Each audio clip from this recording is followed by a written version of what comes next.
Okay, this is a in-car drive video to test this Droptop custom Hellcat widebody Redeye, see how it feels. So I had the opportunity to drive this car before and after the conversion, so I know what it feels like. And this car has quite a bit of mods to it. Not a lot, but quite a bit. So it's a strong machine, and overpowered, of course, for the body, way overpowered for the tires. Really needs to be on drag radials and just on a trailer, but it's a street car. So we're going to take it for a test drive to see the integrity. Now I've come to a road that has a lot of obstacles on it, and when I say a lot of obstacles, I'm going to turn this light down on this and come back on the next segment. Okay, back to the a lot of obstacles, meaning that it not really potholes, but it's got a ton of just whoop-de-doos, bad foundation, bad ups and downs. I mean, you could put it this way: if you had a ladder in the back of your pickup, it would be on the street. It is one of the worst roads in our area, and it's far north Josie Lane. It will throw you through the roof of your car. So I'm going to run a test on this thing just to feel what it feels like. And like I said, this is a Droptop custom car, so the roof is freshly cut off of it and converted to a convertible. And I've got it in the sport mode. You can kind of hear it. It's pretty loud. It's pretty obnoxious. It's got a lot of power. Is it a race car fast? No, it's a street car.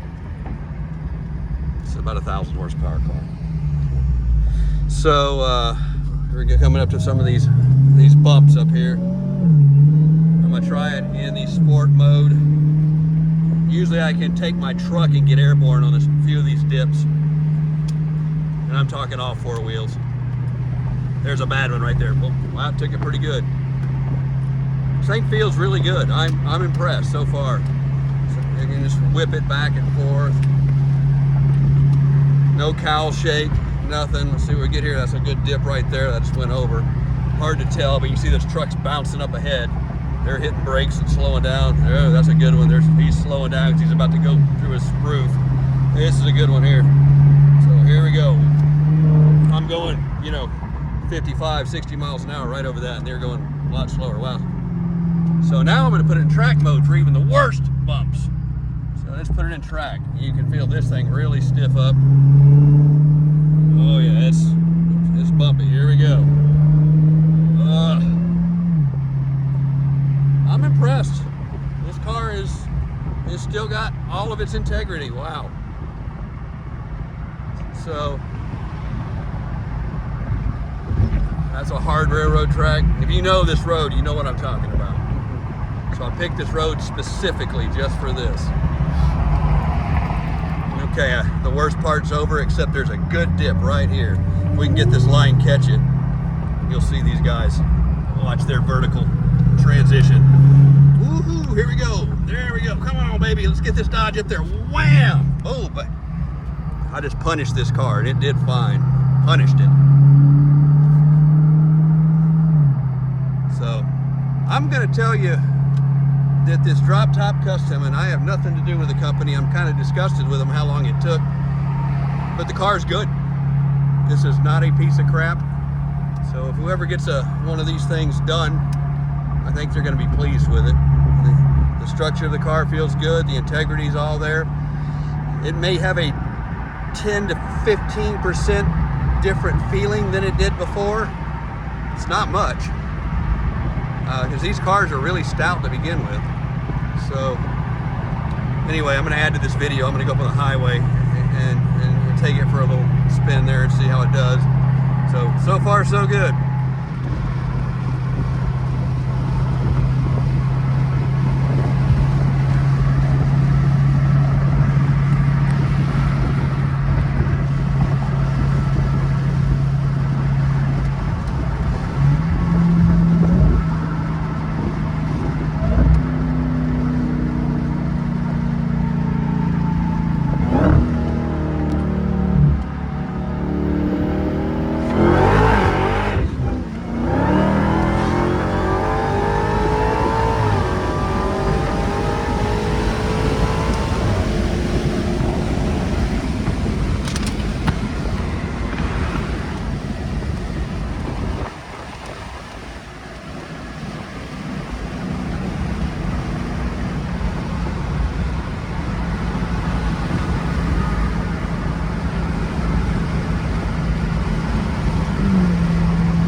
felt pretty good. Didn't get much traction, of course, street tires, but it didn't break in half.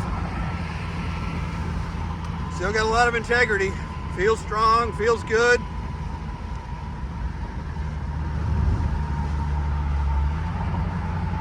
Like I said, it's a nice street machine, nice conversion, feels good. A lot of power, but that's not the convertible part. So anyway, I'll make an ending part of this video back at the building. Okay, this is after the drive and test on the car. So I got it out, did three kind of tests with it. Kind of a regular road and one of the worst roads that I could find that I know of in our area. It's just full of massive dips and transitions and stuff that would smash most cars to pieces and throw everything out of the back of your truck. Car passed the test real well. Took it on the highway, gave it a couple gear punch there, as you saw. If you watched the video, I had to move because I had to, the tag that tells you how to put the convertible top in, which came from Droptop Customs, blew off in my face, so I had to grab it because I didn't want to lose it. So I think we got up to an unmentioned speed there, but wasn't very fast for one of these, because this car here, I've blown past 200 in it before it was converted, just testing it. That wasn't anywhere on a street. So overall, it's a good conversion. So, but this is a brand new car. I think it's I had it set in kilometers, I don't know why, but 1,200 or so kilometers on it right now. And that's what one looks like. And then they add their little emblem right there, which of course you can take off if you don't like it. I think it's fine. Adds, it is what it is. So back to the strong points. Strong points overall, it's very good. Car integrity, these cars drove real good to begin with, and it still drives real good. Even in the track mode, which really stiffs these Bilstein shocks up to the point you usually get a feel, a cow shake type feel and things. Like, it doesn't do it. It's good. I usually run one of these on the street in the sport mode, and I think most people do too. The weak point, this boot's very hard to put on, but a lot of these convertible top boots, even that 1968, is very hard to put on. So nothing different there. And you can kind of tell the difference between the size of these cars now. You know, I remember reading an article on these years ago, and it was all those cars are just those big Mustangs. They're so heavy, they're nothing like the 65s. They're just the massive tanks and whales. Look at this thing next to it now. New cars are so big and so heavy, it's not funny. And I think I showed some of these before. This is not totally stock. It has a ported blower, bigger throttle body, pulleys, tune, off-road pipes, a few things else on it, as you can see, catch can, things like that. And these, of course, are these cowl pieces that the Droptop Customs puts in there, which are really nice. And you saw the bottom, it's pretty good. So like I said, I had a few comments that, yeah, some of the welding is not going to be you know, NASA quality under there, but you know, you don't see it, and it's decent and it's good. So I'm not gonna knock them. I wouldn't have done it any better or worse myself doing it. So it's good enough. And so sitting next to it, of course, this is the Yenko Stage 3 car here, 2023 Yenko Stage 3 car, which was just done in 24, finished in 24. It's a number 13. So there's a video on that running around out there. This car's got no miles on it, so I haven't even had a chance to really test that car yet. And like I said, that one's not. That's a customer of mine's car. That's where a lot of these other cars are mine. He'll let me drive it, but I'm not going to do it until I give him the opportunity to do it with me. Or so if he decides he wants to do it. So we'll get that out. But interestingly, that if you look at these, I've never put a late model Camaro and a late model Challenger just side by side to see the differences. Of course, the body styles are very, very similar. You mistake them if you're not, a car person a mile away. The Challenger is longer. The wheelbase is longer. Not much, but I was surprised to see the wheelbase a bit longer, because you see where I have it sitting here, I have the cars that's going to be that much further than that one. And these are almost right on, so you can see the difference there.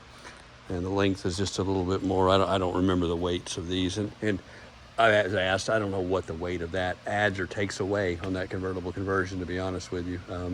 I don't think it's going to add a lot, so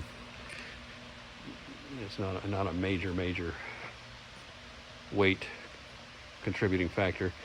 So that's it, and of course this is the coupe back here, 6-speed car, and this literally has got like 7 miles or something like that. It's just not even moved. So, and you look at these, this is a good old thing here. Oh, those IROCs, compared to the Corvettes, they're so big and so giant and so heavy. Look at that whale next to it. Captain, there be whales here. That Challenger is a whale compared to this 3rd generation Camaro. It is massive. So, but horsepower fixes everything, torque fixes everything, because even though this car is fairly fast for what it is, it ain't got nothing on one of those. So, and it's lighter, so that's kind of it. Again, neat car. If you go to get one done today or tomorrow or the next day, who knows how long it would take. I said this was almost a 2-year process, almost. So this car was bought brand new. It is a 2020. I keep forgetting what you guys think. This car's a 2022 now. So, what is it? Sorry. Oh man, I'm even worse. It's a 20. So that's how long this thing's taken. Yeah. It's taken that long to get that done. This car was bought new, and it sat for a while. Then it was done. It was converted, or went to the company to get converted. Something happened. I guess COVID and all that stuff delayed them. We brought it back here, stored it for about a year, asked them when to pick it up. A year later, over a year and a half later, they said, we're ready to go with your car now. We sent it in of February this year. Had it there on February 1st, and we just got it back 2 weeks ago, 2.5 weeks ago. So that's how long it took. Crazy, but was it worth it? Well, if you want a Hellcat wide body convertible, well, there it is. And it said, I'm sure some of you craftsmen will, I can do better than that for a lot less money, but there it is, it's done. So everybody can do it better. We all know how that goes. That's real. Right there. Thanks for watching.